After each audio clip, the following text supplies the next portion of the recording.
Average annual salary of different countries. So अगर मैं देखा जाए तो पहले तो इंडिया का बोल देते, इंडिया का एवरेज सैलरी कैसे काफ़ी हाई है, 3,50,000 to 3,70,000-80,000 के बीच में रहता है, क्योंकि कुछ कुछ लोग का इनकम काफ़ी ज़्यादा है, तो उससे देश के बारे में ज़्यादा पता नहीं चलता। लेकिन इस वीडियो में सिर्फ एवरेज सैलरी के बारे में बात करेंगे, दैट्स वाई ये मैंने कह दिया। अब हमारे सबसे पुराने दुश्मन पाकिस्तान का अगर कहेंगे तो इन लोग का भी सैलरी अराउंड 2,55,60 तक जाता है अगर ईयरली कहेंगे।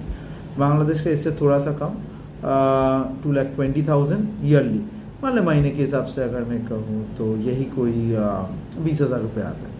नेपाल का is very low, okay, in many of the cases काफ़ी कुछ चीज़ों में अप्रॉक्सीमेट INR की इक्विवेलेंट में अगर जाएंगे, क्योंकि नेपाल का क्या है हमारे से अराउंड 161.6 से मल्टीप्लाई करने से उन लोग का आता है, so that is relatively low.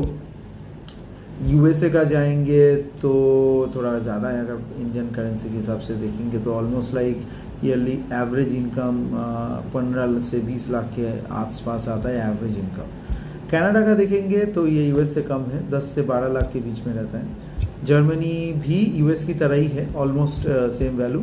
और फ्रांस, UK ये सब सेम है, थोड़ा सा US से कम है।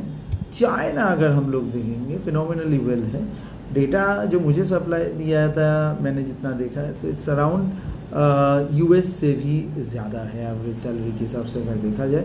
लेकिन इन लोगों का डेटा के ऊपर मुझे भरोसा नहीं, बट अप्रॉक्सीमेटली अगर US की तरह ही लेंगे वही तो हम लोगों से तो ऊपर ही है। दूसरे कुछ कंट्रीज़ को अगर देखेंगे, ईरान, वेनेजुएला, ये सब कंट्रीज़ को अगर देखेंगे, लोग काफ़ी कम इनकम है ईयरली। सो अराउंड ईरान में अराउंड 1,70,75, वेनेजुएला में around 1,20,000, 1,30,000 average income, like you can understand. Venezuela में तेल का दाम बहुत कम है, ये बात तो सही है, लेकिन बाकी चीज़ों में ये लोग थोड़े पीछे रह गए।